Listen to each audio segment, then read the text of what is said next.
Let's take a look at another example of how to add and subtract rational expressions. For this particular example, we're going to add these two rational expressions, but we need to look at the denominators and see if they're identical. Well, x squared minus 9 and x plus 3, these are not identical denominators. So in this particular case, it's in our very best interest to see if any of the denominators can be factored. While x plus 3 is already factor, it is a factor, so there's nothing else you can do. But x squared minus 9, if you recall, is the difference of two perfect squares. So we can go ahead and factor that. And when you factor a denominator, you will be able to see the two factors or whatever factors that are there, and then you can compare them with the other factors with the other fraction. And then you can make a definitive decision to see what is missing and what is not. So again, if you look off to the side, x squared minus 9, again, that is the difference of two perfect squares. So x times x gives me x squared. 3 times 3 gives me 9. And the signs have to be opposite. So if we continue to factor the denominator, we have, I'm just going to copy the numerator again, and replace x squared minus 9 with x plus 3 times x minus 3. And of course, this right expression is already factored. You can't really do anything with that, so that stays the same. And now we have the denominators. We can see the factors. We can compare the left denominator, x plus 3, x minus 3. As you can tell that they both denominators have x plus 3, and the left denominator has x minus 3, but if you look at the right denominator, it doesn't have the x minus 3. So that tells us that we need to multiply this whole right fraction by x minus 3.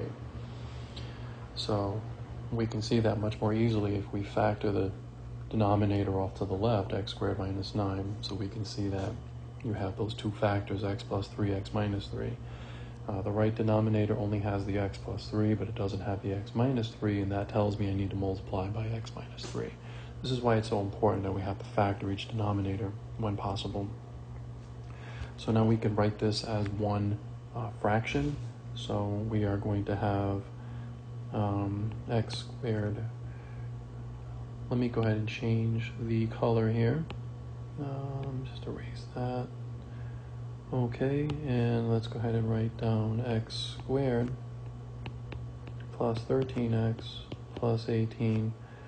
Okay, and then we're going to have plus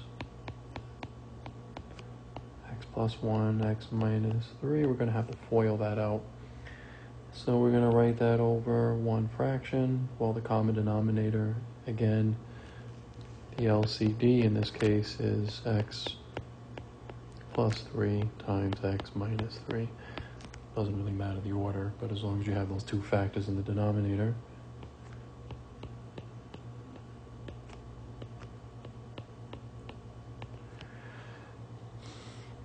And let's go ahead and FOIL this out. Okay, so if remember, if we're going to take this, we're going to multiply it by that. So that gives me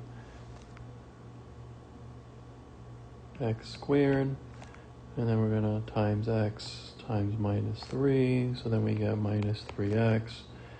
And then we do 1 times x, which is just 1x or just x. And then this 1 times negative 3 is minus 3. So we have that. So we have x squared plus 13x plus 18 plus x squared minus 3x plus x minus 3. And that's written over one denominator still. Now we kind of combine like terms. So let's see, when we do that,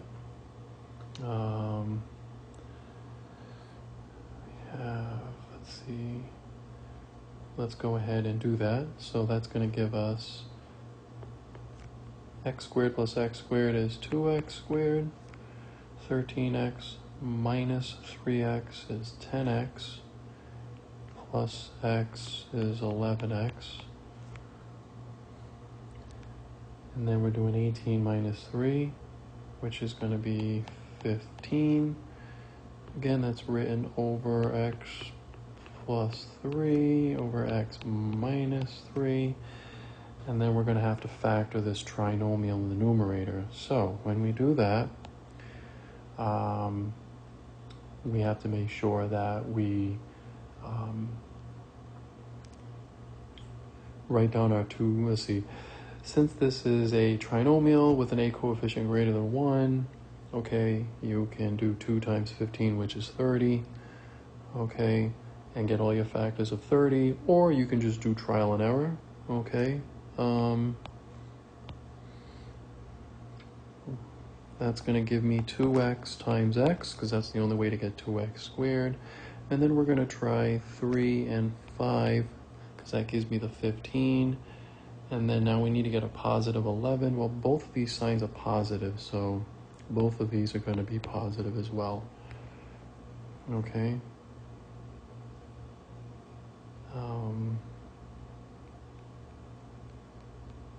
So let's see if this works. 2x times x. If you decide to do trial and error, you got to remember that this order does not give you the 11x, because if we do 2x times 5, that gives me 10x, and then 3 times x is 3x, that gives me 13x. So that tells me that I need to rearrange the order.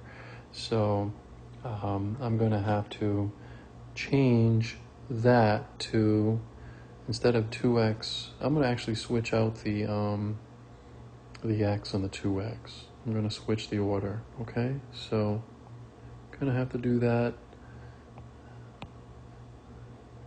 Okay, and let me go ahead and rewrite it.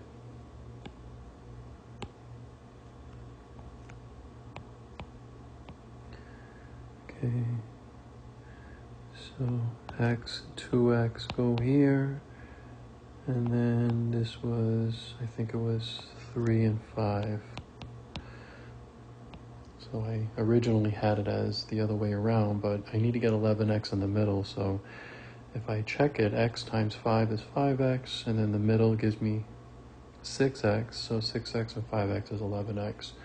So this is going to be the right order. Again, I'll do more videos on factoring trinomials at another time. Now we know that these two factors cancel, and then you're just left with 2x plus 5 over x minus 3. So this would be the answer here. Okay, and that's how you add and subtract rational expressions with unlike denominators.